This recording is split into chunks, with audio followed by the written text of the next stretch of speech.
శ్రీ గురుభ్యో నమః. ఆత్మానాత్మరహితం అచల పూర్ణోపదేశికం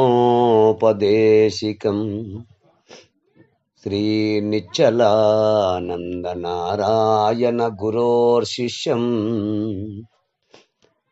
శ్రీశైల వంశాంబుధిరేవ జాతం శ్రీ పరమానంద శంకరేంద్రం గురుం భజామి.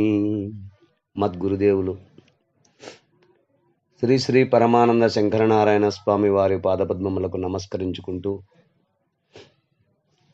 గురుగీత నుండి ఈరోజు మనము 12వ రోజు విచారించుకుంటున్నాం.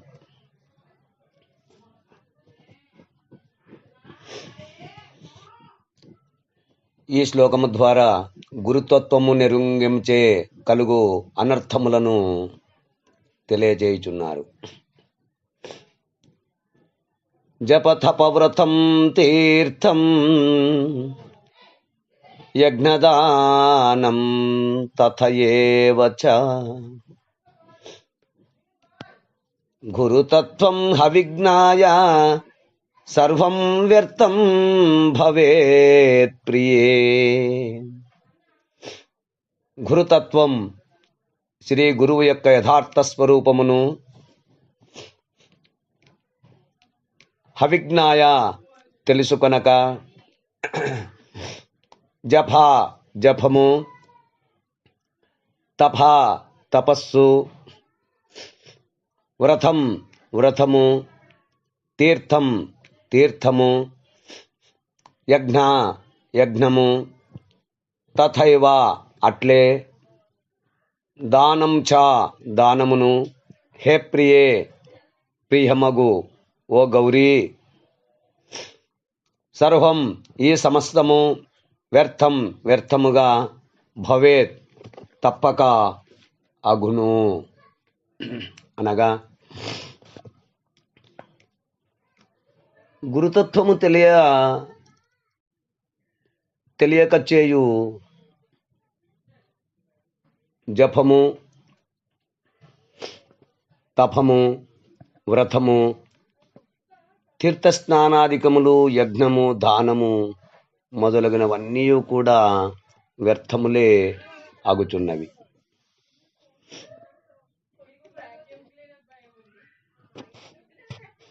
ఇక్కడ గురుతత్వం అనగా గొప్ప తత్వము, లఘు అనగా చిన్నది. పిండాండమందు 25 తత్వములుగాను, బ్రహ్మాండమందు 25 తత్వములుగాను, లేక 36 తత్వములుగాను, లేక 96 తత్వములుగాను తత్వ విభజన గావింపబడినది. అయితే అన్ని తత్వములకు మూలమై లేక స్థానమై ఆయా తత్వములకన్నింటికీ అధిష్టానమై ఉన్న పరమాత్మ వస్తువే గురుతత్వము. పరతత్వమని, పరబ్రహ్మమని, భూమి అని అదియే కీర్తింపబడుచున్నది. అది సర్వతత్వముల సమిష్టి తత్వము. మరి భూమా అనగా గొప్ప వస్తువు. కనుక మనకు చాంద్రోగ్యోపనిషత్తులో శృతిలో ఇలా తెలియబడుతున్నది, యత్ర నాణ్యాత్ పశ్యతి నాణ్యాత్ శృణోతి నాణ్యాత్ విజానాతి సభూమా అనగా ఎక్కడ అన్యమేమియూ కానరాక, వినరాక, తెలియబడక ఏకైక వస్తువుగా నున్నదో అది ఏ భూమా అనబడును. అది ఏ సృష్టికి పూర్వమున్ను,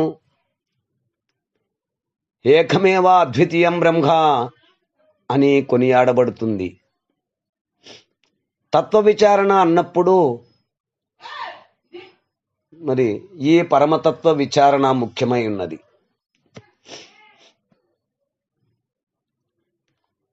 ఏకైక తత్వమే అనేక తత్వములుగా మారి మరలా ఏకత్వము చెందేది. కనుకనే మనకు ఆ శ్వేతాశ్వేతర ఉపనిషత్తునందు ఇలా తెలియబడుతున్నది. హనోరనియాన్ మఖతో మఖియాన్ అని చెప్పబడినది. అంటే హనువుగా ఉండేది, విభువుగా నుండేది ఇదే గురుతత్వము గాని పరిపూర్ణ పరబ్రహ్మము గురుతత్వము కాదు. ఏలననినా ఆ పరిపూర్ణ పరబ్రహ్మము ఏకానేకములు కానిది, గొప్ప కురుచులు కానిది. అది గురుస్వరూపము కాదు, లఘుస్వరూపము కాదు, తత్పదార్థము కాదు, త్వం పదార్థము కాదు, అసలు తత్వమే కాదు.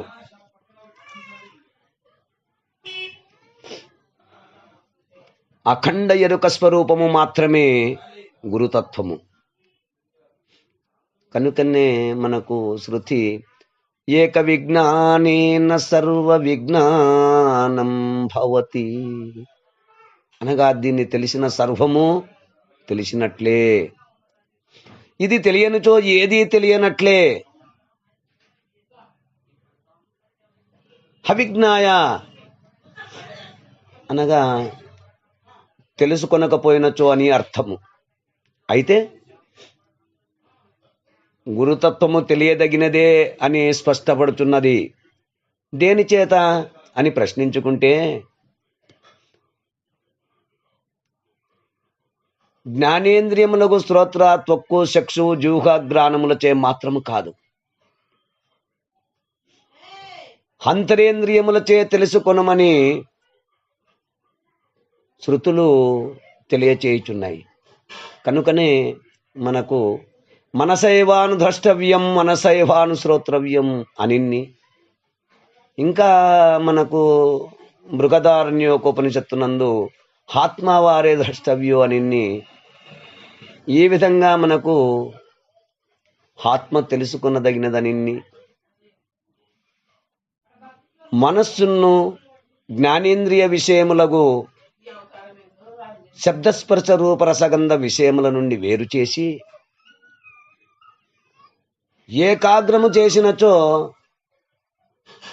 మనస్సు బ్రహ్మాకార వృత్తి పూనును. అనగా అప్పుడే మనస్సు బ్రహ్మాకారము పొందగలదు.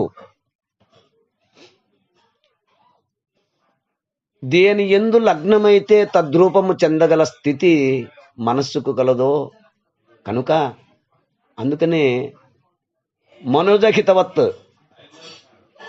అనగా కరిగిన లక్క వంటిదని మనస్సు అభివర్ణింపబడినది నిర్విషయమై బ్రహ్మాకారమగు ఆ మనస్సు అప్పుడు తన నామరూపాలను కోల్పోయి తన నిజరూపమగు జ్ఞానస్థితిలో ఉండును.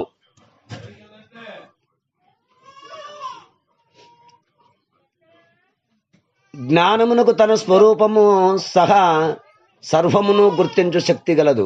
కనుకనే జ్ఞానమునకు ఎరుగుట అనేది ఆది భౌతిక క్రియగా చెప్పబడినది.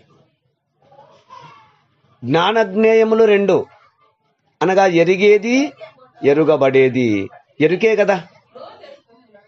కనుకనే ఎరుగబడే గురుతత్వము విజ్ఞేయ బ్రహ్మమే కాని అవిజ్ఞేయమగు పరిపూర్ణము కాదు.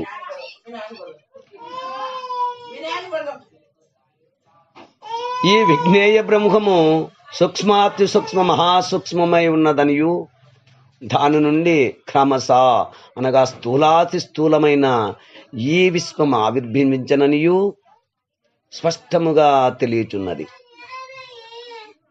స్థూల పదార్థములను తేలికగా గుర్తించగలము, కానీ సూక్ష్మమగు వస్తువును దానితో సమానముగా సూక్ష్మ వస్తువు వలన మాత్రము గుర్తింపగలము.